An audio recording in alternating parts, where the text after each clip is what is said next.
Une histoire d'amour, pas n'importe laquelle. Les personnages ne sont pas inconnus, ni même inventés. La fin reste à écrire. C'est une histoire d'amour dont nous sommes les personnages. Nous, ici et maintenant. Quiconque habite ou vient habiter le continent européen. Nous sommes la matière première de cette histoire. Ceux qui perdent ou ceux qui gagnent au gré des hauts et des bas. Nous n'avons pas le choix. Entre y être ou ne pas y être. Cependant, c'est à nous de choisir comment y être. Non pas de simples figurants, mais les acteurs de cette affaire. Non pas des esclaves de mécanismes et d'événements incompréhensibles, mais les protagonistes conscients qui se mettent en jeu avec leur liberté. Ça fait déjà 3 générations que nous, les Européens, devrions faire face à ce choix. Esclaves ou acteurs ? Finir écrasés par le poids de logiques plus grandes que nous ? De logique globale ? Ou bien au contraire, prendre sur soi les défis d'un comportement plus responsable et conscient. Un comportement plus libre. Nous n'avons pas un temps infini pour faire ce choix. Encore mieux, soyons sincères. Il nous en reste très peu. Toutefois, essayer d'être libre est difficile. Je sais. Personne ne désire finir écrasé par le poids des événements. Mais trop souvent, nous nous contentons d'espérer que tout aille bien. Même lorsque toute chose, autour de nous, nous crie le contraire. Car allumer le cerveau, c'est fatigant. Très fatigant. Et puisque, d'abord le dilemme, c'est toujours allumer ou ne pas allumer mon cerveau ? Ne pas l'allumer est beaucoup plus aisé. On ne l'allume pas. Nous nous épargnerons volontiers la peine de comprendre, de mettre sans cesse en question nos idées sur le monde. D'autant plus que chaque conscience nouvelle met en question aussi notre façon de nous conduire. La façon de nous conduire, oui. Pas simplement les préjugés intellectuels. Changer la façon de nous conduire nous effraie beaucoup plus que finir écrasés par le poids des événements. Du coup, être libre, c'est difficile. Il s'agit d'une conquête continuelle. On ne peut pas l'accomplir une fois pour toutes. Et elle n'équivaut jamais à un véritable allègement. C'est remplacer le poids de mécanismes qui nous écrasent par celui de la responsabilité. Encore un poids, mais qui nous fait sentir partie intégrante d'une histoire qui ne se termine pas avec notre vie mortelle. Être libre, ce n'est pas être indolent, distrait ou insouciant. Cela s'appelle être vide. Il s'agit de comprendre comment nous pouvons obtenir que certaines choses arrivent au lieu d'autres. Il s'agit de choisir ensemble le chemin. C'est une histoire d'amour collective, c'est la tentative d'unification politique du continent européen. Politique ? Une unité spontanée ne suffirait pas ? Non, ça ne suffit pas. Là est la question, là est le problème. Seulement l'unité politique nous donne le pouvoir d'agir, de choisir en tant qu'Européens, de devenir plus responsables, plus conscients, plus libres. Et c'est du sérieux. Absolument sérieux. Il y a encore 70 ans, nous les Européens étions au milieu de la tempête. Nous nous massacrions de façon systématique. Nous étions divisés en peuples nationaux, armés par des États souverains. C'était normal pour nous, et nous en subissions volontiers les conséquences. Nous avons embarqué le monde entier dans ces luttes fratricides. C'était inévitable. Nous étions au centre de l'histoire mondiale depuis un siècle au moins.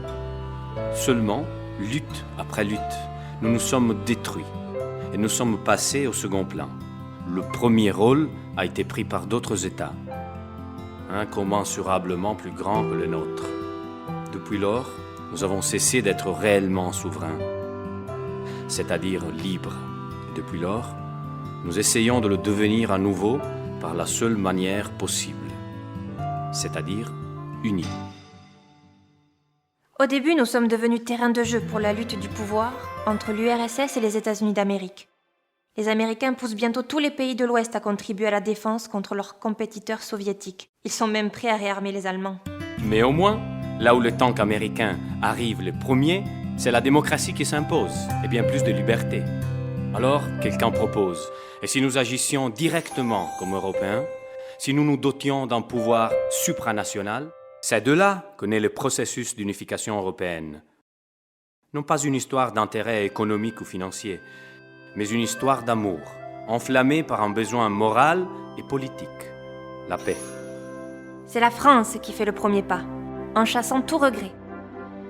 Avec l'Allemagne de l'Ouest, l'Italie, la Belgique, la Hollande et le Luxembourg, elle crée la première communauté européenne, afin de gérer de façon unitaire les ressources clés de l'industrie de guerre, le charbon et l'acier.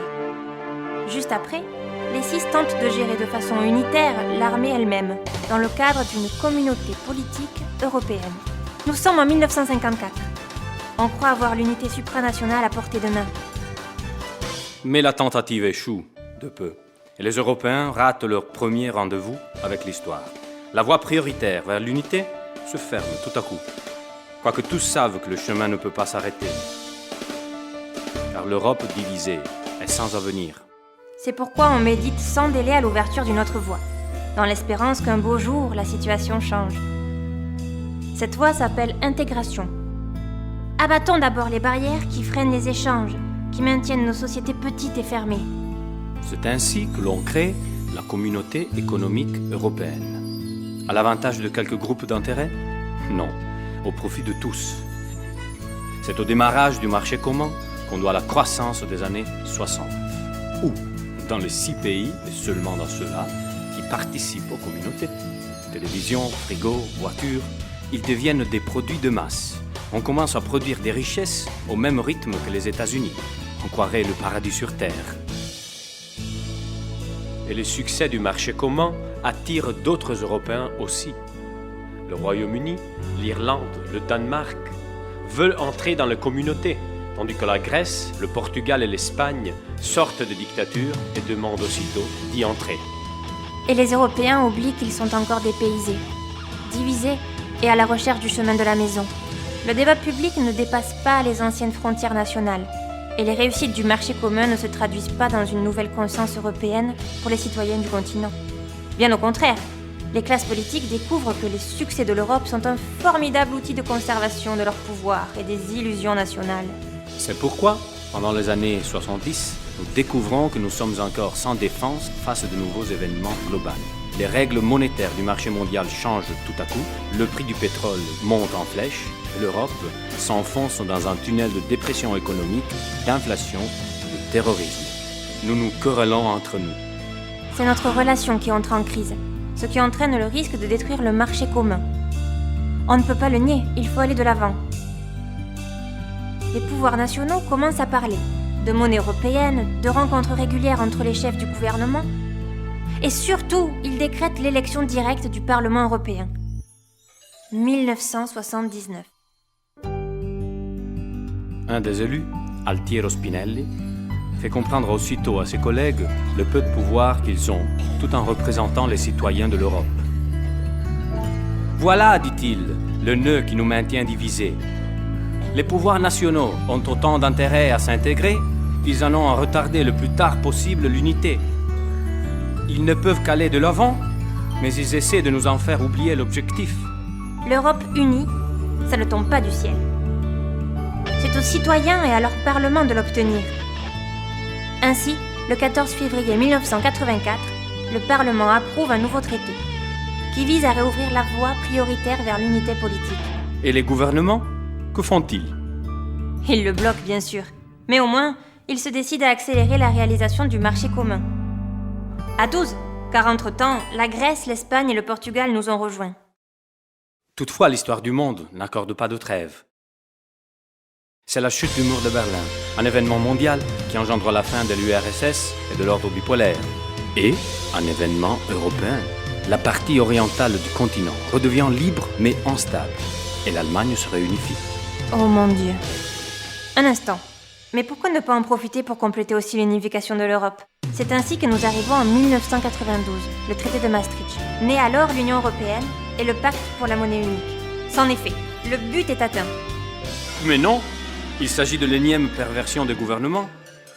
Ils introduisent la citoyenneté européenne, mais pour la subordonner à celle nationale.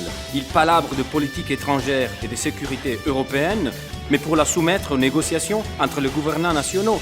Ils créent la monnaie européenne, mais ils ne créent pas un gouvernement européen. Du coup, 20 ans après, les démocraties nationales sont devenues creuses, tandis qu'au niveau européen, elles restent encore inachevées. L'enchaînement de réformes des traités n'a produit aucun résultat décisif. La dimension continentale est de plus en plus nécessaire pour compter dans le monde, et l'instabilité du système global engendre chaque jour le risque d'une nouvelle crise. Les citoyens européens vivent dans une des régions les plus riches au monde, mais ils n'en savent même pas la raison. Par conséquent, ils sont incapables de le garantir à leurs enfants aussi. Aujourd'hui, nous sommes 500 millions de personnes et 28 États à partager cette histoire. Mais combien d'entre nous en sont conscients ? Il est temps de s'en approprier. Car vivre unis, pour nous tous, est une question de survie.